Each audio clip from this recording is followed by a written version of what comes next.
2021 un modèle, et en particulier en matière de vaccination. Absolument, Israël a commencé à vacciner avant tout le monde. Israël a ouvert la voie. 89% de la population âgée de plus de 16 ans a reçu là-bas au moins une dose de vaccin.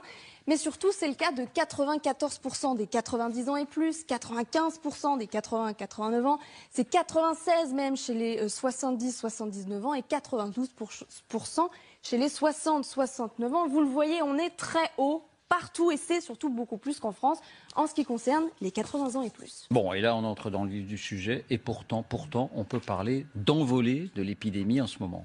Oui, les contaminations bondissent depuis la mi-juillet. Lundi dernier, le pays a même battu son record avec près de 11 000 nouveaux cas en 24 heures, alors même qu'au mois de juin, il y a 2 mois et demi environ, il y avait moins de 20 cas par jour.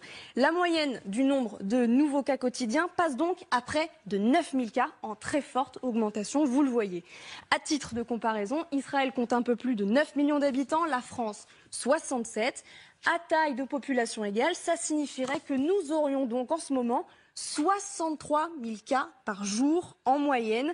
C'est donc 4 fois plus que ce que nous avons effectivement actuellement en France. Et ce qui inquiète Israël, c'est aussi l'augmentation du nombre de cas graves. 719 patients sont aujourd'hui dans un état grave dans le pays, 33% de plus sur les 2 dernières semaines. Là encore, si on compare à taille de population égale avec la France, ça équivaudrait à 5 200 patients graves en France. Pour mémoire, ils sont aujourd'hui près de 2300. Ce serait donc plus du double. Et question importante sur ces 700 et quelques patients dans un état grave, est-ce qu'il y a des personnes vaccinées ? Oui, et c'est justement ce qui préoccupe les autorités israéliennes. C'est que justement, sur ces 719 patients graves, 45 sont totalement vaccinés, ont reçu donc 2 doses, et ils sont presque aussi nombreux, vous le voyez, que les non vaccinés. 45% des